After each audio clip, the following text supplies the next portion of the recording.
Hello, Piscataway, and welcome to Let's Be Frank, a podcast produced right here in the Piscataway Township School District, where we talk about education, inspiration, and collaboration in our schools. My name is Jeff Celebri, and I'll be your host here on Let's Be Frank. Joining me, as always, is the Piscataway Township Schools Superintendent, Dr. Frank Ranelli. Excited to be here, Jeff.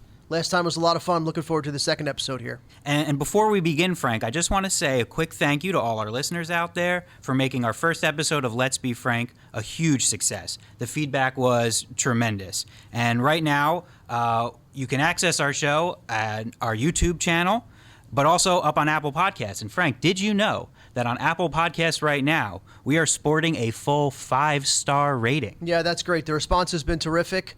Everywhere we go, we get some kind of feedback on how informative it was. So I'm looking forward to continuing that process here and throughout the year. And if you are currently listening on our YouTube channel, keep listening, but at the end of the episode, jump on over to Apple Podcasts, because if you subscribe to the show, you'll get notifications when a new episode drops. Hey, and if you like what you're hearing, let us know. On our last episode, Frank, you shared with us the idea of Frank's 5, the 5 core ideals that you are building your superintendency around. Everything you do is in some way linked to one of Frank's 5. And as we discussed in our first episode, each podcast will focus on a different element, which again are taking care of people, safety and security, culture, technology integration, and curriculum and instruction. Now, last show we talked about the importance of taking care of people and how that plays out in our Piscataway schools. Today's topic, safety and security, certainly is a major focus for public education, not just here in Piscataway, but also throughout our country. You've been in the district more than 5 years now. How has the district's approach to safety and security changed during that time? Well, safety and security is something we are constantly reviewing. We try to be as forward-thinking as possible. We work with the local, county, and state experts to make improvements. We actually have a memorandum of agreement with the local police department that's also put out by the county, and that is an agreement between the police department and the school districts on how they're going to interact and make sure our district is as safe as we can make it. We ask staff to be as diligent as possible, inside the building, outside the building, in the hallways. We remind students that they shouldn't let visitors in on the doors. We remind students to say something if they see something that's strange. We have hundreds of surveillance cameras. We have instant access to the police department. We have 3 SROs that circulate our schools, 1 permanently at the high school, 13 safety officers, and a safety director for the district. And we also have 11 security guards at the high school. I'm wondering if you could share just a few more specifics maybe about what extent the Piscataway schools go to ensure the safety of our students and staff. Yeah, I mean, we are constantly preparing and planning for emergencies. Emergency evacuation bags and locations are set, and we really have great people who are helping us with that and making sure that all the plans are seamless. We're always updating our current plans, and we have a long-range plan that we try to set out.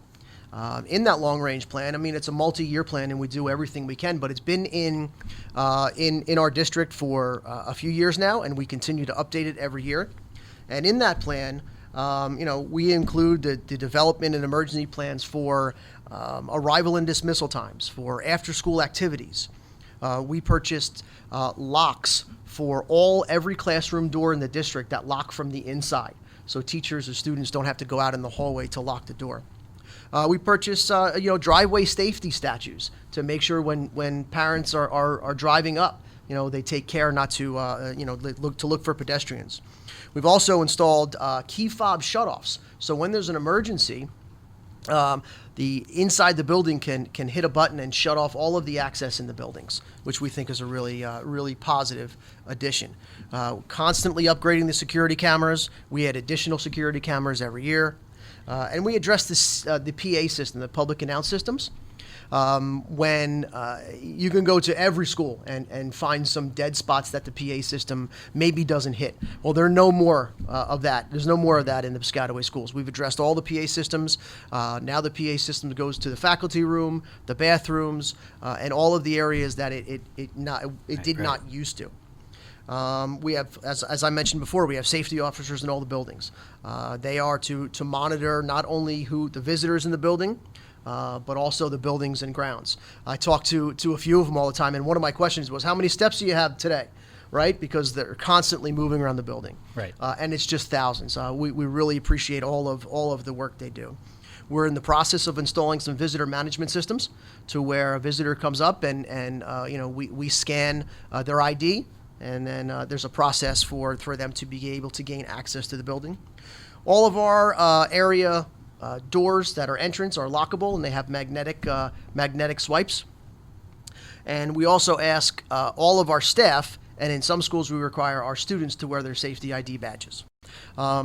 Safety, from what we talk about, is sometimes the response to emergencies, but sometimes it also is how we take care of people. And all of these Frank's 5 tie into one another. Right. Taking care of people, we talked a lot about how we do that and how we ensure kids feel safe and feel like they belong in their place.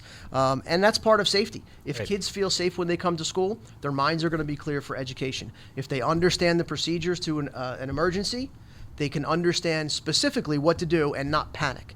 The worst thing that experts tell us that we could do is panic in an emergency. So if the routines are there, if the plans are there, people feel safe. We really focus a lot on counseling of students, time for wellness and mindfulness in our buildings. And the culture of our buildings, which will be the topic of our next Frank's 5 Right. podcast, is really strong. And you walk in the building and people are where they need to be. There's smiles on their faces. They greet you when they greet you. And all these things are really important. But most importantly, as far as safety is concerned, and culture, and taking care of people, and the curriculum instruction, is the staff building relationships with students. They are our most valuable resource when it comes to information. So what can the community do to play an active role in our district's safety and security? Simply following up to building those relationships. Our role of a community in the safety is such of communication. Communicate with their children. Communicate with their children at home. Find out what's going on. Communicate with the schools if there's any issues. Really kind of understand all of the procedures we expect our students to do. And also understand our visitor management procedures when they come to the building. What do we expect? We expect to have an ID. We expect them to check in. We expect them not to hold the door for people, other people that didn't check in yet, things of that nature. Right. So the visitor management system, where, as you were describing, basically one visitor entering the building at a time, having to show ID to the camera outside the door, has there been any pushback on that? No, I think everybody really has embraced and understands the importance of the safety and security, and I think they appreciate. We will get phone calls when that doesn't happen, right? Or somebody does open the door and they shouldn't, and we want those phone calls. We want to make sure that everybody's doing what they need to be doing, so we appreciate that. Also, the role of the community is as such. Please, help monitor your child's social media and their activity there, and inform the school of any social media concerns. As I mentioned before, talk to your children about the safety and security plans. See how comfortable they are. That's a really important thing. See if they could explain it to you. If they could explain it to you, I think we could say that they understand it. And also, in the role of culture and safety and being involved, it's really important, and we would hope that parents attend positive school events and really be a fabric in the community. And all of this information that we're talking about in terms of our district's safety and security plan is available on the district website. If you navigate to the district information tab, there is a link to safety and security where you can download and read all of the information that we're sharing with you today. And we're going to dive deeper into this topic after a short break. We're going to come back and take a look at a few listener questions that were sent in. And coming up later on in the show, Frank, we're new to the podcast game, but in the business, I believe this is called a tease. Later on in the show, we're going to play a little fun game to celebrate the season. I'm looking forward to that, Jeff. Stay tuned.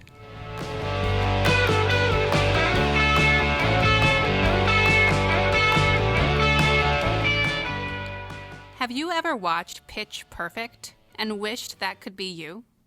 Well, it can. The PHS Choir program will hold the 4th annual A Cappella Festival on Friday, January 10th in the PHS PAC. Come out for the workshop and learn an a cappella arrangement alongside college a cappella groups, or just come for the performance. The workshop will run from 3:30 to 6 p.m., followed by the performance at 7 p.m., which will feature PHS's own Notoriety, Ithaca from Ithaca College, the Orphan Sporks from Rutgers University, and a finale featuring all workshop participants. Tickets are $10. The Piscataway Education Foundation will hold its third annual Designer Bag Bingo on Friday, February 28, 2020, with doors opening at 6:15 p.m. Attendees will play 12 rounds of bingo for a chance to win one of 12 beautiful designer handbags. There will also be a tricky tray filled with great prizes such as theater tickets, summer camp discounts, a free year of subscription busing, gift cards, Chanel perfume, more designer bags, and so much more. You can reserve your seat today at Community Pass before the event sells out. Bingo and Tricky Tray tickets are discounted until February 24th, so order yours today. Even if you've never run a race before, you still have plenty of time to train for the 2020 P-Way 5K. The race begins at Piscataway High School on Sunday, April 26, with a 9 a.m. start time. Take advantage of early bird pricing before February 7th at $20 for adults and $10 for students. Order your tickets online at Community Pass early and guarantee receiving a commemorative t-shirt. All proceeds go toward a very good cause, supporting Project Graduation, an alcohol-free night of fun and friendship for our graduating seniors.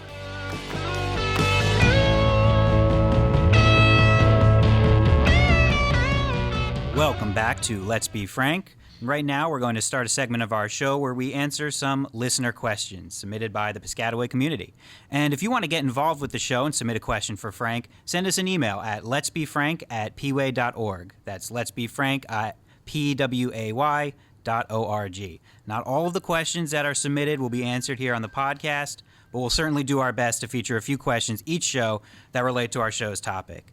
And before we jump in, I also want to introduce a guest in the studio. We are joined today by former Piscataway Township Chief of Police and our current Director of School Safety, Scott Cartmel. Scott, how are you doing? I'm doing great, thank you. Thanks for having me, and it's great to be here. We're certainly looking forward to your expertise as we take a look at a couple questions that our listeners have sent in. So our first question, which was sent in actually by one of our fabulous teachers here in the Piscataway School District, and the question reads, I am a firm believer in all the different safety drills that we practice throughout the year. Fire drills, shelter in place, lockdown, etc. My concern is that on the news we read a lot that the people that come into buildings with harmful intent, i.e. school shooters, end up being students themselves. How do we combat and also adapt to the idea that while we're teaching the students how to safely protect themselves, we might also be teaching the perpetrators where everyone is going to be? Frank, what do you think? Well, that's a great question, Jeff. I'd like to look at the response to this question from multiple sides. First, like I said before, solid practices, quick responses, really understanding the plans and staying calm is extremely important. Relationships with the police department. So them being on site as quickly as possible. That's really, really important. And as I said before about immediate responses, locked doors, lights off, kids being quiet, kids being in the area they're supposed to. Even if someone knows where they are, if it's difficult for them to get in, any crucial seconds we can get are great to have. Also, if it's difficult for them to get into a place, research shows that they walk by. A lot of school shooters, what the experts say is when they're in a hallway and they don't see any light or hear any noise, or it's very difficult to get into a door, they continue to walk by because they know that they have limited time as well. So the other sides that we want to look at this is before any of this would happen. So basically, staff trainings for signs of students to really look and understand, is a student going through a traumatic experience? Do I really understand the kids in my class? So training for staff. Again, we talked a little bit before about social media monitoring. Many of these situations, there's some kind of signs before that are monitored from beforehand or could have been monitored beforehand. We talk a lot about wellness and awareness in the district. Again, going back to taking care of people, one of the first of Frank's 5 is really important, that we try to take care of people as much as possible, that they understand they have an outlet, that they have connections with adults in the building, and they feel like they're part of some kind of family. And again, like I mentioned and always mention, the relationships with students and the connection that they have is really a way to combat anything that might happen beforehand. But if it does, quick, calm, quiet responses are really, really important. Scott, what do you think? Well, I think Frank said is exactly correct. And the reason that we drill so much, and the school district has to do these drills, and really it's a nationwide thing, it's not just here in Piscataway, is so that it becomes, unfortunately it's a day and age that we live in, but it so becomes almost second nature for the students and the staff to know, because as he said, the more you do it, the more it becomes just a regular thing to do. The more, if God forbid there is an actual emergency, they will act properly and know what to do. The idea of doing the drills and security of the buildings is not so much put in place to trick the perpetrator, because as this question alludes to, many of them are possibly current or past students. The idea is just to get everyone to a safe place and secure them as quickly as possible. And Frank was 100% correct when he said they will just keep moving on until they find some place that's vulnerable, and hopefully they don't find one, and hopefully by that time there'll be a quick response from the police department to get there. So Scott, as the director of school safety, and also combine that with your experience as the chief of police here in Piscataway, you look at the role of the school safety officers and then the relationship that we have with the Piscataway Police Department. Is there a bridge that exists between those two entities? How can we build that bridge, or what is it? Well, actually, there's been a very good bridge in place for quite a while, even before the school district went to the school safety officers. Two of my predecessors, Chief Kevin Harris and Chief Rick Ivone, really worked hard to build, and I like to think I continued to build on the relationship with the school district, with the police department. So even prior to school safety officers being in place, we had, and we still continue to have, police officers in the school. There's 2 police officers that currently teach DARE in the school district, and both of them have been doing it for quite a long time. And they also have the other role of school resource officers in the elementary and middle schools, and then there's a school resource officer just for the high school. So the police department and these officers, not only are the police officers here for the children's safety, to assist the schools with what may be needed, but I was a firm believer, and I still am a firm believer, that it helps to forge a bond and a relationship between the children and police officers when the children are little, and they can continue that on. When I would go out, especially with Detective Laughlin, who's been teaching DARE for close to 20 years, I've been in public with him at events, and he has students that are out of high school, and some even now that are in college, that still come up and engage with him. So there's that relationship. Then on the security end of the relationship, we have the safety officers here now, and as the title suggests, their main responsibility is the safety of the school, the students, and the staff. They are all retired police officers or corrections officers, so they all come from a law enforcement background, so they're very familiar with security techniques, what to look for to keep the school safe, and so on. So, and they also will work with the police officers. They've, over the last year and a half, have gotten to know many of the officers that show up, and they work closely with them. Yeah, if I could add something, one of the most important traits of the safety officers we look for is their ability to interact with kids. We want them to be that resource that kids feel comfortable going up and saying, I saw something over here, or to be that familiar face with a smile, in conjunction with having the training of their experience. Yeah, that relationship that you guys are talking about between the students, the school, and the Piscataway police or the safety officers is very important. It goes a long way towards the security of our schools. It certainly does. And to on Frank's point for a second, I can't tell you how many schools I go to, especially the younger schools, the K through 5 students, how many I see, they come up, they high five. Yeah. The safety officers every day, they call them by whatever name that they choose to be called, and it is great to see that relationship with them. So our next question comes in from an elementary school parent in our district. And the question reads, safety is a concern for me as a parent, but I am also concerned about the trauma that can sometimes be related to safety drills, especially lockdowns that simulate actual emergencies for our youngest students. How can we make these experiences less traumatic? Is this something you think about as the district refines plans for safety and security? Frank? This is another great question. And yes, we're always concerned about the welfare of all of our students, including emotionally. And yeah, we do discuss this when we plan to make sure that the staff, especially in the younger grades, uses certain verbiage to make sure kids understand it, to not alarm them. We review plans so the youngest person knows the response. As I mentioned before, staying calm is the most important thing, whether it be in a drill or, God forbid, there is a real emergency. So we drill not to create an environment of chaos, but we drill to do the exact opposite, to create a calm environment so all the students know what their response should be, and they need to get there as calmly as possible.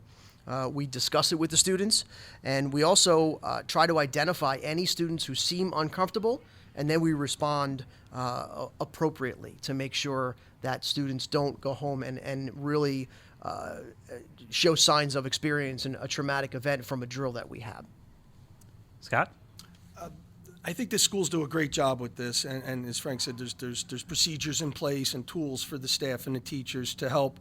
Although it's very important what we do in the drills and that the students understand the drills, they try to minimize sometimes, as for lack of a better way to say it, the traumatic or possible traumatic experience.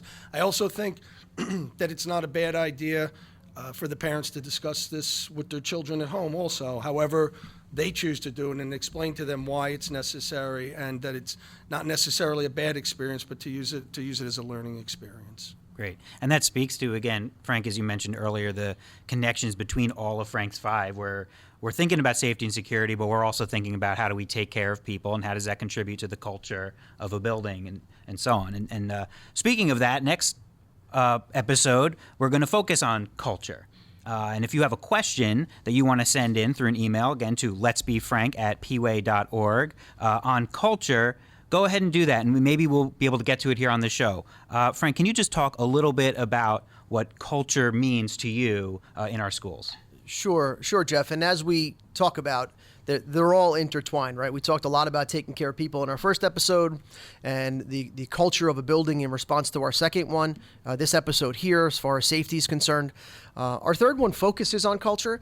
And basically, to me, that is our values, the way we do things, how we deliver instruction, how we want our staff to interact with kids, how a building feels when you walk in. Okay? Is it a family atmosphere? Do kids feel welcome? Everything you could think about as far as the wellness of a student falls in the culture conversation for me. So if you have a question on culture, send it in to letsbefrank@pway.org, letsbefrank@pway.org. Tune into our next episode to see if your question on culture in our schools will be featured. I want to thank Director of School Safety, Scott Cartmel, for joining us. Thank you. It was a pleasure to be here. We're going to take a short break.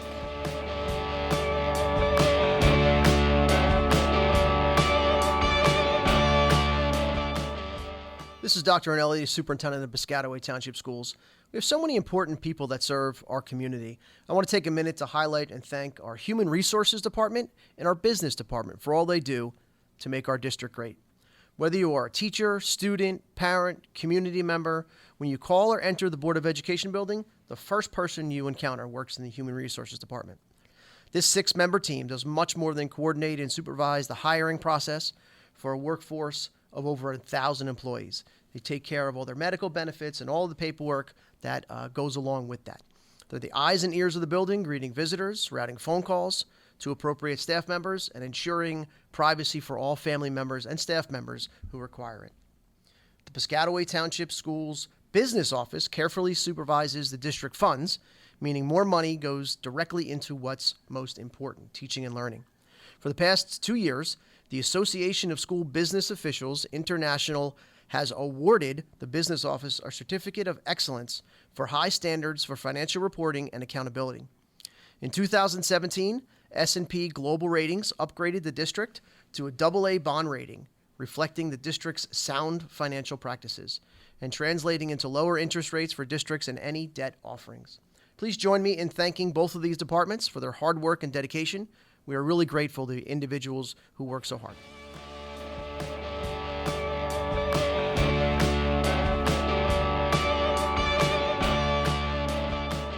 Welcome back to Let's Be Frank, our Piscataway podcast, where we talk about education, inspiration, and collaboration here in our Piscataway schools. But we also have a little bit of fun. And this is the part of the show where we shift gears and get to know Frank a little bit better. It's our opportunity to ask him some questions and get inside his head. Now, if you remember our last episode, we sent Dr. Ranelli out to a desert island, and we asked him, what different types of movies he'd want to watch there, who he'd want to join him on the island, and we got to know you a little bit better. Did you have fun doing that? Yeah, I had a great time. I took a little heat from my kids, though, because, the 4 people that I would bring are my wife and 3 kids, and they, said unequivocally in a few months that we'd be really sick of you, so, pick 3 other people. So they didn't want you picking them. So to speak. All right. Well, we're going to change things up a little bit, and we're going to take you off of the desert island. And since it's December, it's the holiday season, we're going to play a winter holiday season edition of a game called This or That. Here's how it works. I'm going to present you with 2 options of things that are found around the holiday season, and you can only choose one, this or that. So, for example, if I said candy canes or chocolates, you would say? Chocolates. Exactly, you get it. And for our listeners out there, if you want to jump in on the fun, feel free to send us a tweet at Piscataway Schools with the hashtag Let's Be Frank to let us know if you agree with Frank on his holiday winter season edition This or That picks. And Scott's going to join us for this segment as well, and feel free to jump in. So here we go. You guys ready? Absolutely. All right. So the first one, we're going to start out easy. Making snowmen or having a snowball fight? Frank, what you got? Snowball fight, hands down. Scott? Easy one, snowball fight. So what is your snowball fight technique? Make a whole bunch and then launch them, or as you go? No, as I go, and then go tackle a person. Okay. All right. Does that sound tactically appropriate, Scott? If it would have made that's a very good police tactic, actually, Frank. All right. Okay, here's another one. Ready? Going to someone else's house for a holiday meal or having them come to you? We like to host and usually do, so having them come to us, we would choose. All right. We enjoy entertaining very much, but sometimes it's nice to go somewhere else, Yeah. eat their food, put your feet up, and then just go home. And then go home and you don't have to clean up. Absolutely That's what right. I like. All right, we're keeping it simple here. Hot chocolate or eggnog? Hot chocolate for me. Hot chocolate? Anything in that hot chocolate? Some marshmallows? No, maybe a little peppermint taste, but that's about it. All right. I have to differ with Frank here and go with eggnog.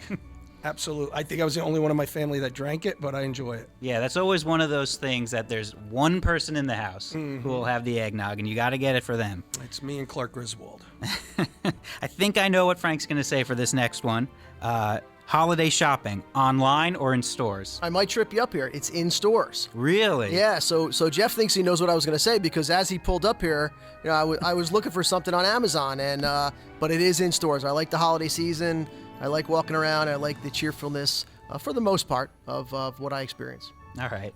Scott, you like to go out to the stores? I'm still in the stores. I'm not very good with doing it online. My children have taught me a little bit better how to do it, but in fact, last week I spent one night about 3 hours at the mall and got probably Wow. 80% of my shopping done there. I think I am an entirely online holiday shopper. It's just a lot of Amazon boxes showing up to my house, one after the other. We're going to make it a little bit more challenging now. Home Alone or Home Alone 2? 2 classic holiday movies, but you could only pick one. I can't pick Elf. You cannot pick Elf. That was one of your desert island movies, so was. Elf is on the island right now, so it's got to be Home Alone or Home Alone 2. Of those 2, it's easy for me. It's Home Alone. It's the original. The original. Well, since I can't pick anything else like you told Frank, and I would normally go with Christmas Vacation, I have to go with the first one also. It's a classic. The original. I don't know. Home Alone 2, Lost in New York. It's pretty good. The 2 turtle doves, that gets me every time. I'm not one to cry at movies, but those 2 turtle doves, I don't know. Before we keep going, just a quick reminder, jump on Twitter, tweet at us, at Piscataway Schools, hashtag Let's Be Frank, and let us know if you agree that Home Alone is better than Home Alone 2. I'm not so sure I agree with that one. We might take some heat. This next one we're definitely going to take some heat for. Fruitcake or figgy pudding. Now, I didn't know what figgy pudding was. I knew it was some type of holiday dessert. I had to Google it. I'm still not sure what it is. I think it's some type of baked dessert, not as much a pudding as I was picturing, like a Jell-O pudding with figs in it. I don't know. But anyway, which one? So I'm in the same camp as you. I really don't know what figgy pudding is. So if you had me at those two, I'm going to say fruitcake. Scott? Do I have to choose one? Unfortunately, you do. I'm going to have to fall on the sword and take fruitcake then. I have no idea what figgy pudding is either. I, like you, would prefer not to take either. Fruit in my dessert. I'm not so sure I'm into that. Ugly sweaters or matching PJs? For me, it's ugly sweaters. Not really. You and your kids, matching pajamas, maybe a nice buffalo plaid around the fireplace. Yeah, no. So the past few years, we do have the same plaid pajama pants, but that's as far as we go. That's it. I'd like to see that Ranelli family holiday card with the matching PJs. I'll have to make a card for you. Yeah. I go with the ugly sweaters. Yeah, there's some good ones out there. Yes, there's very You always see a good ugly sweater at an ugly sweater party. There absolutely is. Now we're going to jump to one of my favorite days of the year, New Year's Eve. I mean, I just love it. But now, I've got a 2-year-old little boy at home. I am beat. So I can't do, my old thing on New Year's Eve, staying up, watching the ball drop and all that stuff. So I'm going to ask you this one. Staying up to midnight on New Year's Eve or falling asleep by 9 p.m.? So, Jeff, I'm a little older than you, so I went through the stage of being exhausted when my kids were little. So now they're teenagers. One's almost 20, so I'm staying up to midnight. You're staying up? You can make it? Absolutely. Yes, I can. Wow, I'm impressed. I go with staying up to midnight. Every once in a while I struggle, but most years I can make it. You can make it? I envy you guys. I'll have to ask what it was like at midnight on when 2020 started, because I will be asleep maybe before 9 o'clock. Now, this last one's for Frank. This is going to be one I'm sure we'll take some heat for. But early dismissals or delayed openings? What you got? Well, if you're going to give me that choice, right? I don't like either one of them. Really? But if it's the night before, so I don't like it because I have to call them, right? So, Right. So if it's I can call it the night before. Delayed openings are great. But typically on these days, I'm up at 3 or 4 in the morning, kind of monitoring with the director of facilities, Billy Griffith, monitoring the roads, trying to find out as much information we can. So if I can make the call the night before, delayed openings. All right. Scott, I want to thank you for joining us for this winter holiday edition of This or That. Absolutely. Thank you for having me again. Of course. Now, we want to thank everyone out there listening for joining us for this episode of Let's Be Frank. And remember, if you have a question about our next topic, culture in our schools, you can submit your question to letsbefrank@pway.org. All questions must be submitted by Friday, February 7th. Remember to follow @Piscataway Schools on Twitter or the Piscataway Schools Facebook page for updates on the show. And again, if you want to be part of the conversation, submit your questions on the topic of culture to letsbefrank@pway.org by Friday, February 7th. Don't forget to subscribe to the show on Apple Podcasts so you never miss an episode, and keep your eyes open for our next episode of Let's Be Frank on Friday, February 21st. So that does it for another episode of Let's Be Frank. Yeah, this was great. I particularly want to thank all the experts that are involved in helping us keep our schools safe and secure.